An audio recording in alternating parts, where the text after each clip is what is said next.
Shalom saudara-saudara yang terkasih dalam Tuhan Yesus Kristus, selamat pagi. Bacaan kita pada hari ini diambil dari Yosua pasal yang ke-1 ayat yang ke-1 sampai yang ke-9. Judul renungan kita pada hari ini adalah tersinggung atau merenung.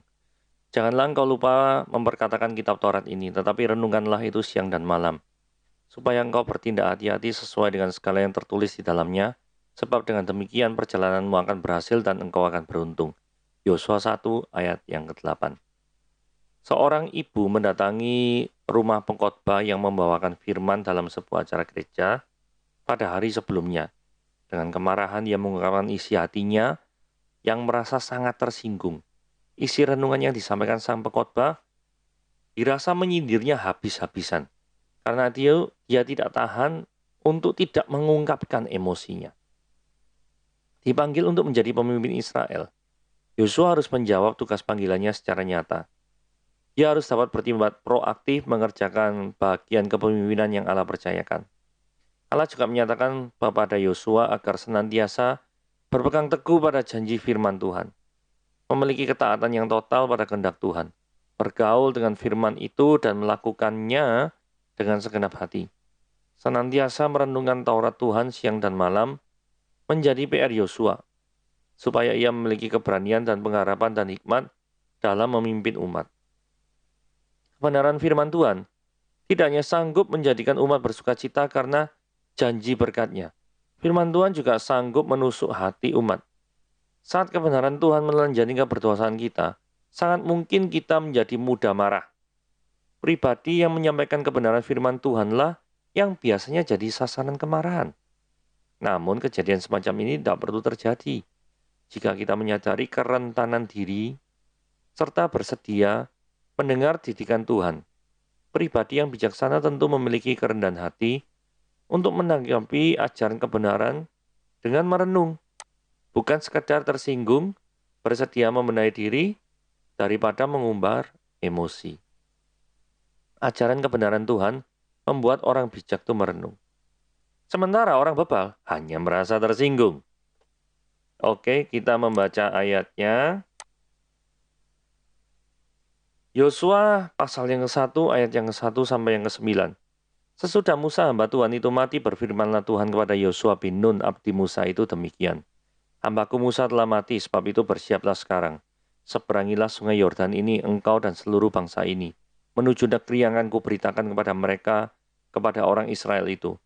Setiap tempat yang akan diinjak oleh telapak kakimu kuberikan kepadamu, seperti yang telah kujanjikan kepada Musa. Dari padang gurun dan gunung Libanon yang sebelah sana itu, sampai ke sungai besar yakni sungai Efrat, seluruh tanah orang Het, sampai ke laut besar di sebelah matahari terbenam, semuanya itu akan menjadi daerahmu. Seorang pun tidak akan dapat bertahan menghadapi engkau seumur hidupmu. Seperti aku menyertai Musa, demikianlah aku akan menyertai engkau. Aku tidak akan membiarkan engkau dan tidak akan meninggalkan engkau. Kuatkan dan teguhkanlah hatimu, sebab engkaulah yang akan memimpin bangsa ini memiliki negeri yang kujanjikan dengan bersumpah pada nenek moyang mereka untuk diberikan kepada mereka. Hanya kuatkan dan teguhkanlah hatimu dengan sungguh-sungguh. Bertindaklah hati-hati sesuai dengan seluruh hukum yang telah diperintahkan kepadamu oleh hambaku Musa. Janganlah menyimpang ke kanan atau ke kiri, supaya engkau beruntung kemanapun engkau pergi. Janganlah engkau lupa memperkatakan kitab Taurat ini, tetapi renungkanlah itu siang dan malam, supaya engkau bertindak hati-hati sesuai dengan segala yang tertulis di dalamnya. Sebab dengan demikian perjalananmu akan berhasil dan engkau akan beruntung. Bukankah telah kuperintahkan kepadamu, kuatkan dan teguhkanlah hatimu, janganlah kecut dan tawar hati. Sebab Tuhan Allahmu menyertai engkau kemanapun engkau pergi. Oke, slide ini yang pertama saya beri judul Show Must Go On, gitu ya. Kenapa kok Show Must Go On? Karena Musa hamba Tuhannya itu sudah mati, meninggal. Nah, sementara perjalanan menuju ke Tanah Suci, Holy Land, itu tetap harus berjalan. Jadi di sini, terutama ayat 2 yang saya highlight merah itu ya, sebab itu bersiaplah sekarang. Jadi pengganti itu harus ada, selalu ada, siap dalam suatu organisasi atau suatu kegiatan gerejawi. Jadi dari sini Tuhan mengajarkan kepada kita, dalam suatu kelembagaan, entah itu rohani, entah itu sekuler, tidak boleh mengandalkan satu orang. Harus ada orang-orang cadangan atau orang-orang pengganti, kader-kader yang siap. Karena jika terjadi apa-apa, misal kayak kasus ini, Musanya meninggal, sudah tidak ada di dunia ini lagi, maka siapa yang mimpin 2 juta orang Israel itu masuk ke tanah Kanaan? Kan begitu. Nah, tidak boleh rencana Tuhan membawa bangsa Israel masuk ke tanah perjanjian itu hanya bergantung pada satu orang Musa. Jadi meskipun tidak dipungkiri bahwa Musa itu memang pemimpin besar dari 3 agama, yaitu Yahudi, Kristen, dan Islam. Jadi memang dia adalah orang yang besar, betul. Tetapi kalau Anda tergantung pada orang-orang besar, ya repot terus gitu ya.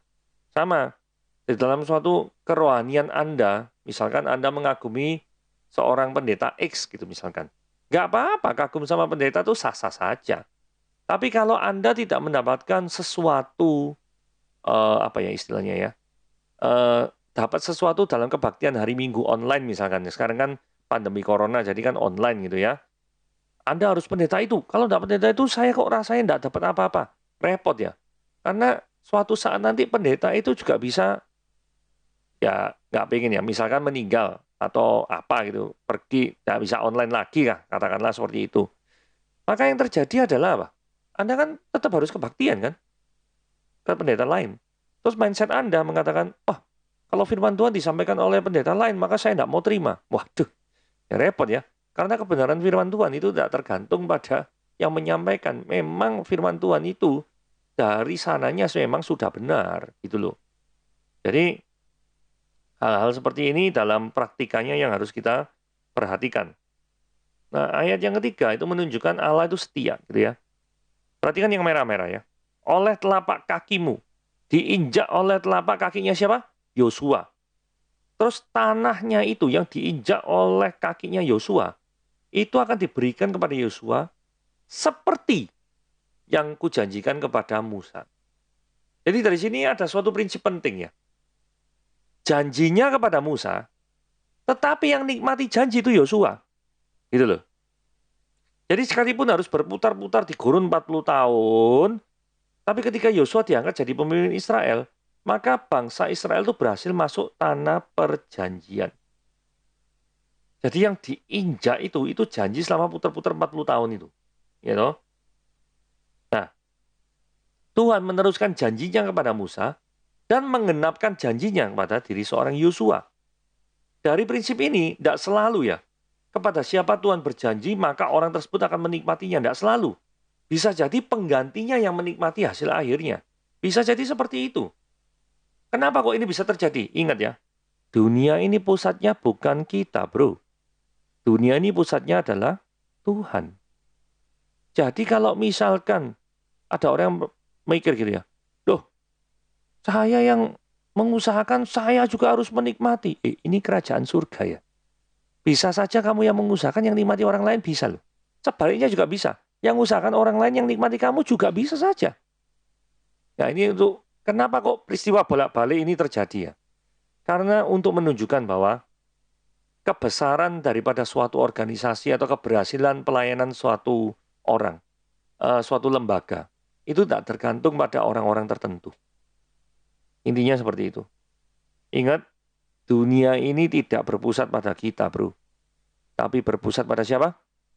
Pada Tuhan saja, pada kerajaan surga. Jadi dari prinsip ini kita bisa lihat ya. Jadi semisal dalam penginjilan contoh misalnya. Jadi ada orang tuh yang injili mati-matian ya. Tapi gak mau tobat-tobat. Tapi begitu tobat, nggak pergi ke gereja kita, tapi gereja orang lain gitu. Bisa aja tuh kayak itu. Kalau pandangan saya ya, selama dia percaya Yesus sungguh-sungguh, dan ke gerejanya tempat lain tuh memberitakan firman-Nya juga sungguh-sungguh, nggak masalah sih. Kecuali kalau dia pindah gereja, gerejanya gereja sesat. Nah itu masalah itu. Bahkan kadang-kadang ada orang lain yang mempertobatkan, tetapi pembinaannya ke gereja lain. Bisa saja kayak gitu. Jadi semuanya ini variasinya itu macam-macam ya. Janjinya kepada Musa, yang nikmati Yosua. Nah, daerah kekuasaan Yosua, ayat yang keempat itu gede ya.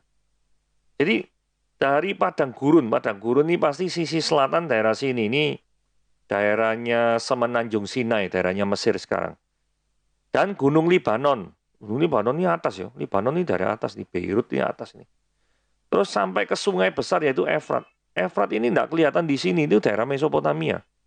Seluruh tanah orang Het itu Hitis ini. Sampai ke Laut Besar. Laut Besar di sebelah matahari terbenam. Matahari terbenam di sebelah mana? Terbit timur, tenggelam barat ya. Nah, kalau secara manusia kan kayak gitu ya. Jadi Laut Besar ini sama dengan Mediterranean Sea. Di daerah sini ya, di Laut Besar. Semuanya itu akan menjadi daerahmu. Jadi daerahnya ini ya gini nih. Besar ini ya. Nah, ini ada jaminan perlindungan Tuhan.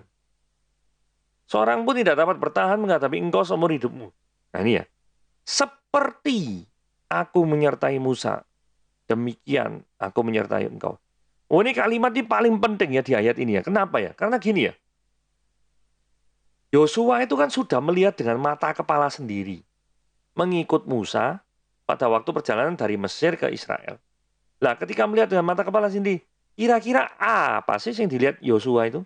Satu, Musa membelah laut Teberau. Lah apa pentingnya peristiwa ini? Oh, saudara kalau tahu peristiwa ini luar biasa nih ya. Jadi waktu itu bangsa Israel kan dikejar.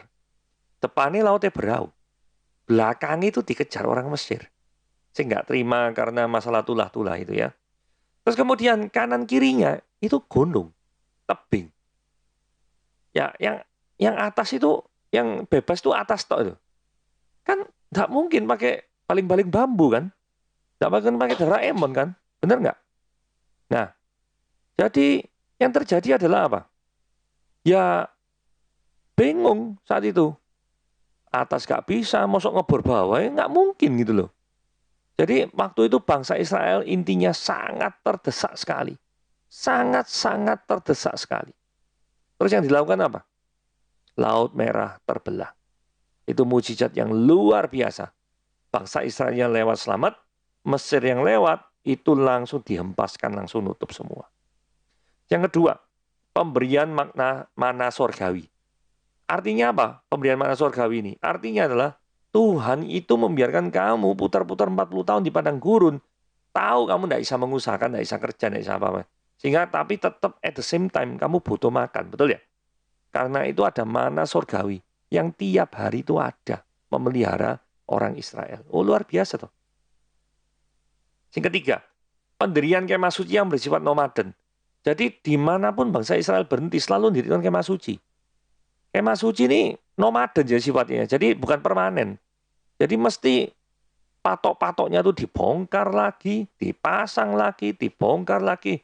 Waduh, repot ini pasti saya membayangkan. Tapi itu yang terjadi. Intinya, di dalam setiap perjalanan hidupmu yang susah itu, hadirkanlah Tuhan dalam setiap saat. Itu artinya kemah suci yang hadir di tengah-tengah Musa itu ya. Terus kemudian yang keempat, bagaimana Tuhan menyertai Musa ketika orang banyak yang dibawanya rewel. Kan seringkali rewel, ngeroeng ya toh. Minta sana, minta sini. Bangsa Israel itu kan dikenal bangsa yang tegar tengkuk. Nah, resumnya begini. Dari 4 peristiwa ini, membelah laut Teberau. Jadi artinya apa? Memberikan jalan keluar ketika kondisi kelihatannya tidak mungkin ada jalan keluar. Kedua, mana surgawi, melambangkan pemeliharaan Tuhan atas bangsa Israel. Yang ketiga, kemah suci, melibatkan kehadiran Tuhan di dalam perjalanan orang Israel. Yang keempat, Tuhan menyertai pemimpin seperti Musa untuk menghandle orang-orang yang protesan. Nah, 4 hal ini, itu yang Yosua lihat. Dan itu yang akan terjadi, yang Yosua alami. Kalau Tuhan sudah menyertai Musa seperti itu, masakan Tuhan tidak bisa menyertai Tuhan yang sama loh. Masa tidak bisa menyertai Yosua? Itulah sebabnya kalimat yang merah itu ya. Seperti aku menyertai Musa, demikian aku menyertai engkau. Saudara, seharusnya ini sangat-sangat menghibur sekali, bukan? Nah, hal yang harus dilakukan Yosua apa? Sederhana, kuatkan dan teguhkanlah hatimu. Cuma itu. Janji Tuhan pada Musa pasti digenapi. Jadi Yosua harus memiliki sikap mental yang teguh. Karena bukan hal yang gampang mimpin 2 juta orang ke tanah perjanjian, bukan hal gampang. Terutama yang keempat tadi ya, banyak orang ngeroeng-ngeroeng protes kanan, protes kiri. Menghandle mulut 2 juta orang ini susah ya. Kadang handle mulut 10 orang aja susah kok, apalagi ini 2 juta nih ya. Yang jadi kekuatan dari Yosua adalah janji Tuhan. Ini penting ya. Apa yang menjadi kekuatan dalam kehidupan kita selama ini, dalam menjalani hidup ini? Apakah kita itu mengandalkan Tuhan itu benar-benar Tuhan? Aku tak jalani hari demi hari. Itu aku mau mengandalkan Engkau senantiasa. Bangun tidur aku pengen mengandalkan Engkau Tuhan. Masuk kerja aku pengen mengandalkan Engkau. Senantiasa. Kayak gitu atau enggak ya? Kalau enggak ya mulai dirubahlah caranya sekarang. Karena tidak ada suatu pun di dunia ini yang pasti selain daripada janji Tuhan yang pasti tergenapi. Karena ada pepatah yang mengatakan bahwa kepastian di dalam dunia ini adalah ketidakpastian. Wah, itu ya keren itu ya. Ya memang di dunia ini memang tidak ada yang pasti. Tetapi ada satu hal yang pasti itu adalah janji Tuhan. Kalau Tuhan sudah janji, tidak mungkin tidak digenapi. Beberapa hari yang lalu kita sudah belajar mengenai Tuhan janji sama Ishak untuk punya anak. Dikasih enggak? Oh kasih, kembar lagi. Ya toh. Terus Tuhan bilang gini, yang muda itu akan menjadi Tuhan bagi yang tua, yang sulung. Terjadi enggak? Terjadi. Walaupun terjadinya itu dengan apa namanya penipuan yang dirancang oleh Ribka dan lain sebagainya. Ya, tapi itu terjadi.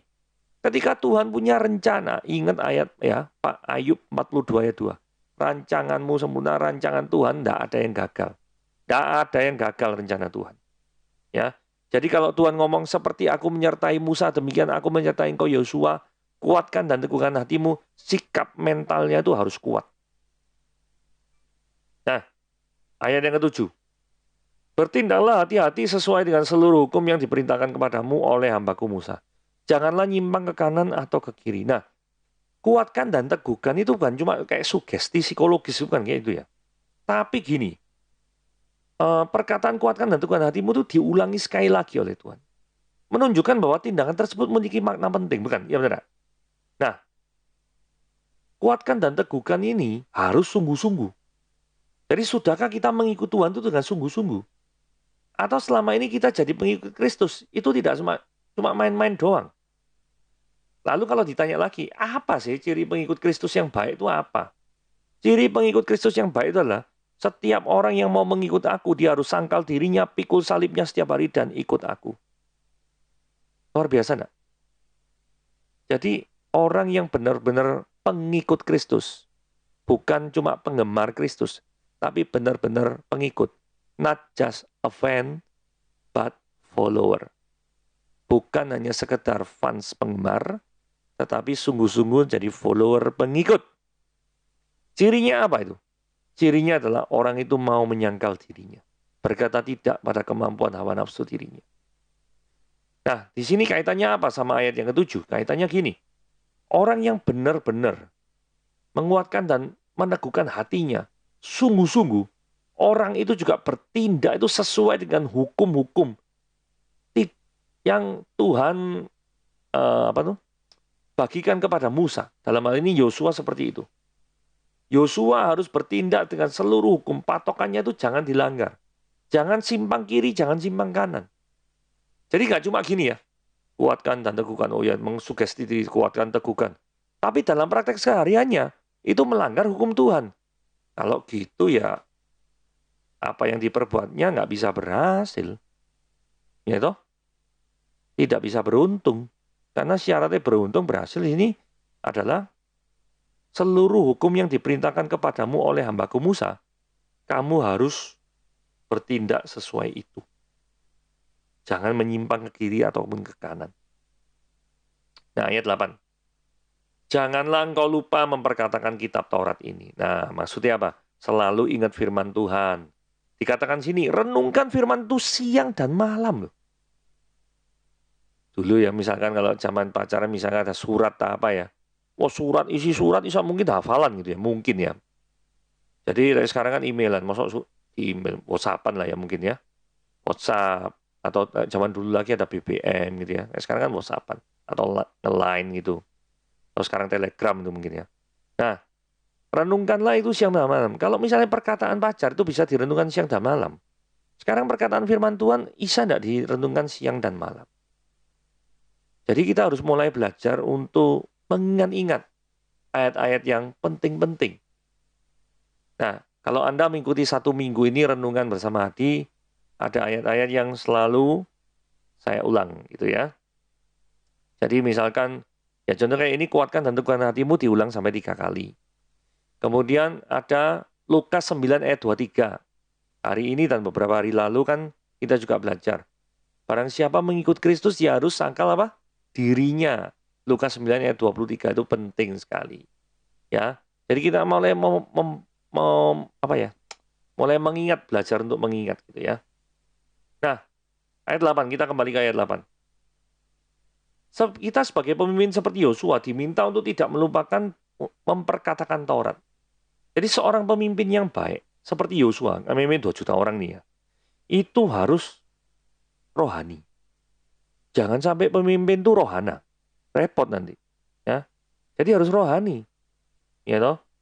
Ya ini diminta untuk merenungkan siang dan malam. Siang dan malam berarti artinya apa? Seluruh hari itu engkau dikuasai oleh Taurat Tuhan. Pemikiranmu, perasaanmu, keputusanmu, tindakanmu, apapun. Itu harus dikuasai oleh Taurat Tuhan. Susah enggak? Oh susah, pasti susah.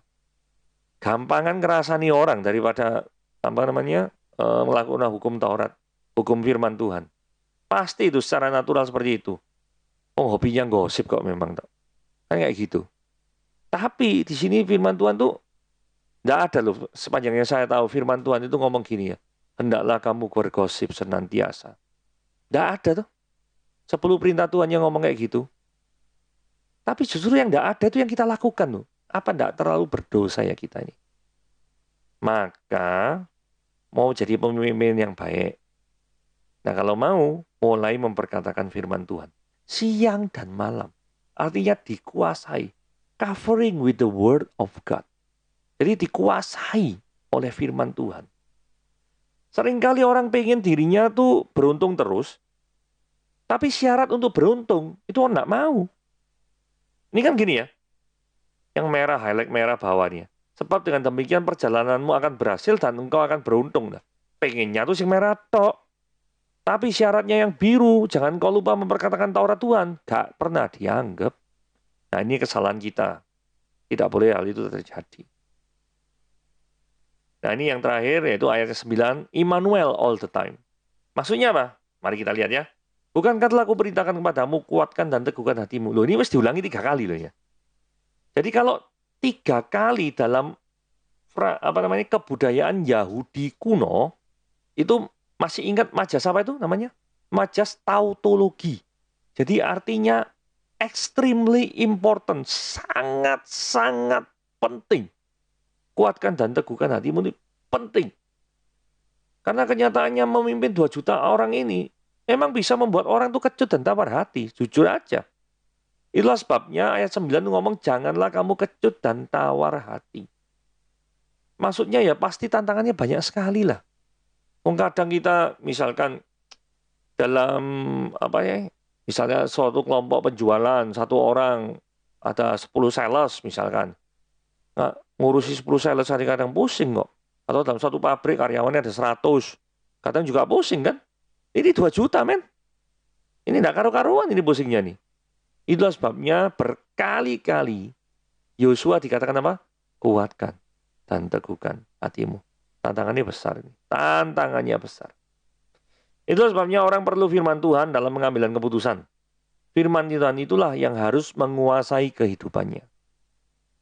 Tuhan menyertai kita kemanapun kita pergi. Ini kalimat super sekali. Ya, ini ya kalimatnya ya.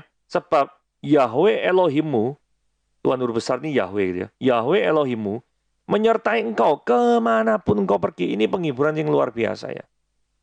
Ini luar biasa ya. Jadi Tuhan itu menyertai.